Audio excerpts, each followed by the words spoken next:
Assalamualaikum warahmatullahi wabarakatuh. Selamat berjumpa kembali dengan Bu Musyarofah dalam mata pelajaran Pendidikan Pancasila dan Kewarganegaraan dengan submateri kasus pelanggaran hak asasi manusia. Materi ini sebenarnya masuk dalam materi harmonisasi hak dan kewajiban asasi manusia dalam perspektif Pancasila.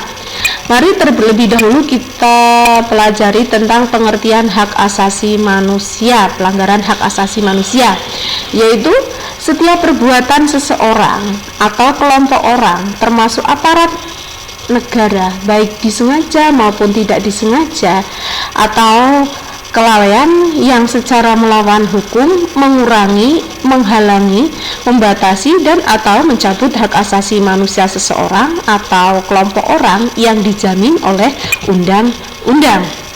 Nah, di dalam Undang-Undang Nomor 39 Tahun 1999 tentang hak asasi manusia, tepatnya pasal 1 ayat 6, ini disebutkan pengertian hak asasi manusia adalah pelanggaran hak asasi manusia. Ini adalah setiap perbuatan seseorang atau kelompok orang termasuk aparat negara, baik disengaja maupun tidak disengaja, atau kelalaian yang secara melawan hukum, mengurangi, menghalangi, membatasi dan atau mencabut hak asasi manusia seseorang atau kelompok orang yang dijamin oleh undang-undang dan tidak mendapatkan atau dikhawatirkan tidak akan memperoleh penyelesaian hukum yang adil dan benar berdasarkan mekanisme hukum yang berlaku. Nah, ada dua faktor yang menyebabkan pelanggaran hak asasi manusia. Yang pertama, faktor internal. Ini dorongan melakukan pelanggaran hak asasi manusia yang berasal dari dalam diri pelaku pelanggaran HAM. Di antaranya sikap egois atau ingin menang sendiri, kemudian rendahnya kesadaran terhadap pemahaman hak asasi manusia, dan tidak adanya sikap toleran. Ini faktor internal. Kemudian yang kedua, faktor eksternal, yaitu dorongan untuk melakukan pelanggaran hak asasi manusia yang berasal dari luar pelanggar hak asasi manusia. Di antaranya penyalahgunaan kekuasaan, ketidaktegasan aparat penegak hukum, kemudian penyalahgunaan teknologi, kesenjangan sosial dan ekonomi yang tinggi. Kemudian ada bentuk pelanggaran hak asasi manusia. Yang pertama itu ada pelanggaran hak asasi manusia ringan, dan yang kedua pelanggaran hak asasi manusia berat. Dan kalau kita definisikan, pelanggaran hak asasi manusia ringan itu pelanggaran yang lebih bersifat kepada kepentingan individu ataupun kelompok. Namun ini tidak membuat penggambaran yang hebat seperti pelanggaran hak asasi manusia yang berat. Kemudian pelanggaran hak asasi manusia berat itu adalah pembunuhan massal atau genosida, pembunuhan sewenang-wenang atau di luar putusan pengadilan, penyiksaan atau diskriminasi yang dilakukan secara sistematis. Kemudian ada macam-macam pelanggaran HAM berat.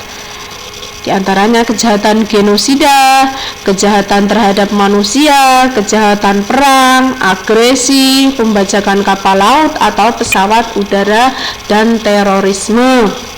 Nah, dijelaskan di sini kejahatan genosida itu adalah suatu perbuatan yang dilakukan dengan maksud untuk menghancurkan atau memusnahkan seluruh atau sebagian bangsa, ras, kelompok etnis atau kelompok agama dengan cara membunuh anggota kelompok.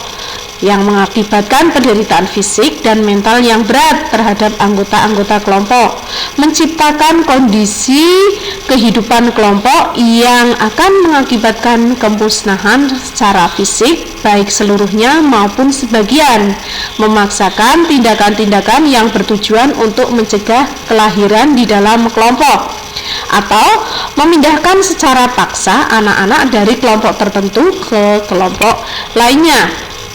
Nah, dijelaskan pula kejahatan terhadap kemanusiaan ini termasuk dalam pelanggaran hak asasi manusia yang berat. Itu bisa dikatakan kejahatan terhadap kemanusiaan adalah serangan secara luas atau sistematis yang ditujukan secara langsung terhadap pendudukan sipil yang berupa pembunuhan, pemusnahan, perbudakan, pengusiran, atau pemindahan penduduk secara paksa, perampasan kemerdekaan atau perampasan kebebasan secara fisik lain secara sewenang-wenang yang melanggar asas-asas ketentuan pokok hukum internasional. Kemudian ada penyiksaan, perkosaan, perbudakan seksual, pelacuran secara paksa, pemaksaan kehamilan, pemandulan atau sterilisasi secara paksa atau bentuk-bentuk kekerasan lainnya yang setara, penganiayaan terhadap suatu kelompok tertentu, atau perkumpulan yang didasarkan oleh persamaan paham politik, ras, kebangsaan, etnis, budaya, agama, jenis kelamin, atau alasan lain yang telah diakui secara universal sebagai hal yang dilarang menurut hukum internasional, penghilangan orang secara paksa, atau kejahatan apartheid. Dijelaskan juga di sini agresi itu adalah penyerangan dari suatu negara kepada negara lain. Ada beberapa contoh kasus pelanggaran hak asasi manusia yang terjadi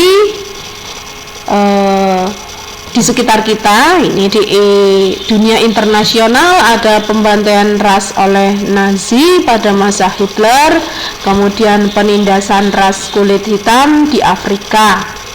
Kemudian kalau di Indonesia itu pernah terjadi, ada kasus Tanjung Priok, kasus Marsinah, tragedi Trisakti, kasus pembunuhan wartawan Bernas Pudin. Kemudian di lingkungan sekitar masih ada tawuran antar pelajar, pertikaian antar kelompok, bullying, dan lain-lain. Nah, itu saja dari saya. Tetap semangat belajar meskipun dalam kondisi pandemi COVID. Semoga kalian tetap menjaga kesehatan, dan saya akhiri. Wassalamualaikum warahmatullahi wabarakatuh.